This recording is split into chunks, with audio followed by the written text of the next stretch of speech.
श्री अवधूत चिंतन श्री गुरुदेव दत्त श्री स्वामी समर्थ महाराज की जय. श्री स्वामी समर्थ. स्वामी माऊली चॅनलवर सर्व भक्तांचं स्वागत आहे आणि सर्वांना नमस्कार. आजचा अनुभव स्वतः माझ्या मम्मी संगती घडलेला अनुभव आहे आणि खूप वर्षापासून ह्या गोष्टी ट्राय करीत होत्या, पण ते शक्य झालं आहे फक्त आणि फक्त स्वामी सेवा सुरू केली. आणि हे जे काम होतं, जे 15-20 वर्षापासून जे ट्राय करीत होते, ते फक्त आणि फक्त 3 दिवसामध्ये झालं. कसं झालं आणि कोणती गोष्ट होती ते सुद्धा आज शेअर करणार आहे. तर कुठेही न स्किप करता व्हिडिओ एंडपर्यंत बघा आणि जास्तीत जास्त पुढे शेअर करा. तुमच्याकडे देखील स्वामी महाराजांचा अनुभव असेल तर नक्की शेअर करत राहा. आपल्या चॅनलवर तुम्हाला डेलीच अनुभव बघायला भेटणार आहे आणि त्यासाठी तुम्ही आपला चॅनल सबस्क्राईब करून ठेवा आणि बेल आयकॉनसुद्धा दाबून ठेवा, ज्याकरून नोटिफिकेशन तुमच्याकडे इझिली पोहोचेल. तर ज्या गोष्टी म्हणजे शक्य नव्हत्या, अशक्य होत्या, त्या गोष्टी स्वामींनी शक्य करून दाखवलं. कशाप्रमाणे तर मम्मी वगैरे खूप वर्षापासून ह्या गोष्टीला ट्राय करीत होते. कमीत कमी 15-20 वर्ष झाले की पप्पा आणि ते 3 भाऊ आणि 1 बहीण. बहिणीचं लग्न झालं, तिचा संसार व्यवस्थित चालू होता. पण पप्पा आणि ते 3 भाऊ असून तर त्यांनी विचार केला की पुढची पिढी जी आहे तर त्यांच्यामध्ये भांडणं न होवा त्यासाठी जी आपली जागा जमीन आहे ते आपण वाटून घेऊया. फक्त वाटून घ्यायची.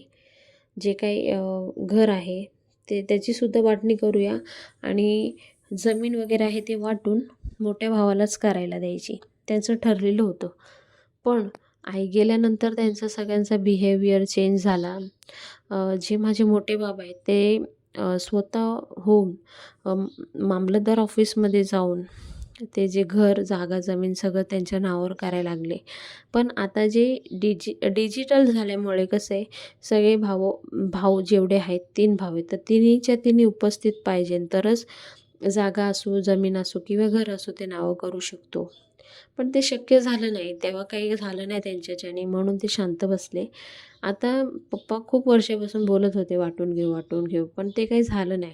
आणि थोडं अतिच करायला लागलेले ते लोकं. जसे माझ्या बारक्या बहिणीचं लग्न होतं, त्या लग्नामध्ये त्यांनी खूप विघ्न आणली. खूप घालून पाडून बोलत होते किंवा भांडणाला कार केलेला. तर त्या गोष्टी कुठं ना कुठं पप्पाला खटकायला लागल्या आणि पप्पा बोलले की बस आता मला वाटून द्यायचं माझं मला.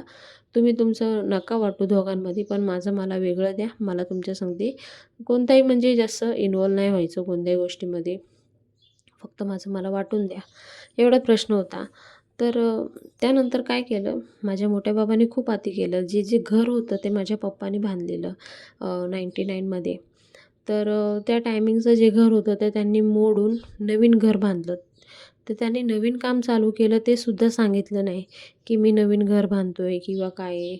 ते काहीच बोलले नाही आणि डायरेक्टली बांधायला घेतलं. आणि ज्या घरामध्ये थोडा वर्ष अगोदर थोडं काम केलेलं म्हणजे गल्डरी वगैरे टाकलेले, पत्रे चेंज केलेले, तर ते गल्डरी पत्र सगळं तेच यूज केलं. खर्च काहीच नव्हता जास्त. तर त्यांनी तसं करून ते घर बनवलं. आता ते घर त्यांनी बनवलं तर आपण कसा हिस्सा घेणार.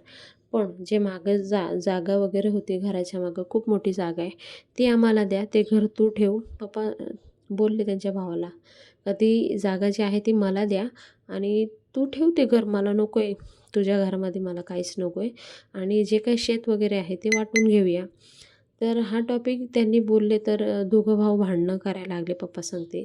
त्यानंतर पप्पा बोलले आता हे काय ऐकणार नाही, आपण कायद्याने चालू. आणि गावात पण सांगितलं की सरपंच वगैरे त्यांना असा सीन झाला आहे. सरपंचनीसुद्धा त्यांना समजावलं, पण ते समजण्याच्या पलीकडेच होते. त्यानंतर पप्पा बोलले ठीक आहे, मी आता जातो, पण जेव्हा यात्रा असेल गावची तेव्हा मी येईन आणि माझा मुद्दा मी ठेवणार आहे. तेव्हा गावची सगळी मंडळी असते तेव्हा आपण हा विषय घेऊ आणि काय आहे तो निर्णय तुम्ही मला सांगा. आता ह्या गोष्टी सगळ्या झालेल्या एप्रिल महिन्यामध्ये 2024. आणि त्यानंतर 2025ला 25 फेबला त्या पिरियडमध्ये आम्ही एक गावाला गेलो. यात्रा होती. मी पण गेलेले. आणि जायच्या अगोदर मम्मीला बोलले तुझं काम होईल, स्वामींवर विश्वास ठेव, स्वामींना निवेदन कर की माझं एवढं काम हे एवढ्या वर्षापासून अडलेलं आहे, ते माझं काम व्हायला पाहिजे. तर मम्मीने निवेदन केलं स्वामींना आणि ते सुद्धा नित्यसेवा चालू केलेली मम्मीनी पण खूप महिन्या अगोदरच. की माझं एवढं काम झालं ना स्वामी, तर मी तुमच्या मठात येईन. तुम्हाला जे काय आवडते, सेवबुंदी आवडते स्वामींना खूप. सेवबुंदी, फुलं, नारळ, अगरबत्ती ते सगळं मी घेऊन येईन. पण स्वामी माझं एवढं काम आहे ना, तेवढं माझं पूर्ण व्हायला पाहिजे. मी आता यात्रेला जाईन. त्या टायमिंगमध्ये झालं ना, बरेच 17 मला धक्के खायला नको गावाला. तर मम्मी गावाला गेली आणि मी सुद्धा होते. मी सुद्धा मम्मी सांगते गावाला गेलेले आणि त्यानंतर यात्रा वगैरे झाली. दुसऱ्या दिवशी गावची मीटिंग घेतली. मीटिंगमध्ये आता वाटणी करणार म्हणजे थोडाफार वाद होतो, विवाद होतो. गावची लोकं पण मोठ्या बाबाला समजायला लागले, की तुम्ही असं कसं केलं? न विचारता तुम्ही घर का बांधलं?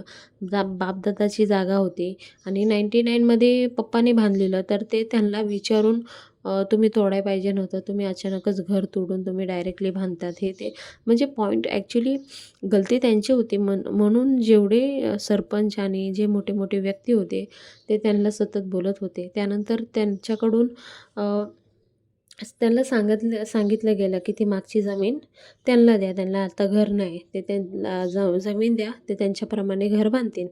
तर तिथेही ॲग्री झाले नाही, की मला ते बोलले, "नाही, मला ती जमीन नाही द्यायची.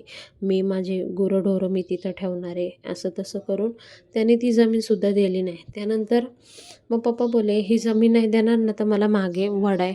वड्याच्या इथं आमची विहीर आहे. विहिरीच्या बाजूला खूप मोठी जागा आहे. ती मला द्या मला घर बांधायसाठी." मग ते सगळी गावची मंडळी वगैरे बोलायला लागली, सरपंच बोलायला लागले. तेव्हा जाऊन ती जमीन दिली आणि घराची वाटणीसुद्धा त्या दिवशी म्हणजे ठरलं, की उद्या आपण वाटून घेऊया. तर ते वाटणी वगैरे तिथं ठरलं आणि दुसऱ्या दिवशी मग गावची सगळी मंडळी आली वाटून घेण्यासाठी आणि तेव्हा पण थोडाफार वाद झाला. कारण बारका चुलता दारू पिऊन वगैरे तमाशा करायला लागलेला. गावची मंडळी मग भडकली आणि ते बोलले, "तुम्हाला असंच करायचं असेल तर आम्ही पोलीस कंप्लेंट करू, की बाबा अशा प्रकारे हे शांततेने चालत होतं, पण ह्या बारक्या भावाला वाटून घ्यायला नाही पाहिजे आणि दारू पिऊन तमाशा केला हे ते आम्ही सांगून मग पुढे काय होणार कोर्ट कचेरी होईल ते तुम्ही तुमचं बघा." मग ते घाबरून आणि त्या गोष्टी वाटून झाल्या त्या दिवशी. आता ज्या गोष्टी 15-20 वर्षे झाली वाटून घ्यायचं चाललेलं, पण तेच फक्त स्वामींना निवेदन केलं आणि मम्मीने मनोभावाने सेवा केली स्वामींची, की माझं एवढं काम अडलंय ते होऊ द्या. कारण पुढच्या पिढीला मग ते भांडणं आहेच.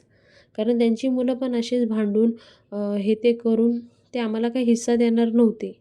तर पुढे जाऊन हा वाद खूप वाढला असता. कारण त्या टायमिंगमध्ये आमचे मम्मी-पप्पा राहतील किंवा नाही राहतील, ते तेव्हाच्या गोष्टी पण तेव्हा पण हे वाद वाढणार. त्यापेक्षा पप्पा बोलले, आत्ताच आपण जे काही वाटणी ती करून घेऊया, म्हणजे पुढच्या पिढीला भांडणं नको आणि आम्हाला पण ती आम्ही जे काही शेत वाटून देशाल ते तुम्हीच करा."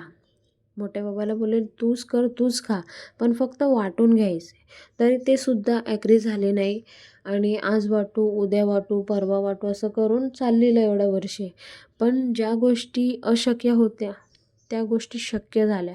तेव्हापासून तो जो अनुभव आहे ना आमच्यासाठी खूप म्हणजे खूप असं म्हणजे हे होता, की बाबा देव आहे. आपण मनोभावाने देवाची सेवा केली, तर देव नक्कीच आपल्याला पावतात. तर इथे हा जे अनुभव होता तेव्हापासून एवढं म्हणजे मम्मी तेव्हापासून नित्यसेवा करण्यास चालू केली आणि ह्या अगोदर पण मी तुम्हाला माझ्या मम्मीचा अटॅकवाला जे अनुभव आहे तो सांगितलेला. तो अनुभव ऐकून तुमच्या नक्कीच अंगावर काटा येईल. तुम्ही जाऊन नक्की चॅनलवर बघा आपल्या आणि तो अनुभव ऐका. डोळ्यातून अश्रू येईल. ॲक्च्युली तो जे अनुभव मी सांगता एवढी रडलेली, कारण ते माझ्यासाठी खूप वेगळाच अनुभव होता आणि नक्की त्या अनुभवमध्ये माझ्या मम्मीला स्वामींनी वाचवलं आणि स्वामी आहेत, स्वतः प्रचिती दाखवितात आणि त्यांचं अस्तित्व आहे. सदाही काही प्रॉब्लेम असो, माझ्या मागे तर ढाल बनून उभी राहतात स्वामी. तर आजचा हा अनुभव तुम्हाला कसा वाटला जरूर सांगा. तुमच्याकडे पण स्वामी अनुभव असतील तुम्ही सांगू शकता. आपण आपल्या चॅनलवर तुमचा अनुभव नक्की शेअर करू. असेच नवीन नवीन व्हिडिओ तुम्हाला बघायला भेटणार आहे आपल्या चॅनलवर. त्यासाठी आपला चॅनल सबस्क्राईब करून ठेवा. पुन्हा भेटूया नवीन व्हिडिओ सांगते. तोपर्यंत बाय बाय. थँक्यू. जय हिंद, जय भारत, भारत माता की जय, वंदे मातरम, जय श्रीराम, श्री स्वामी समर्थ.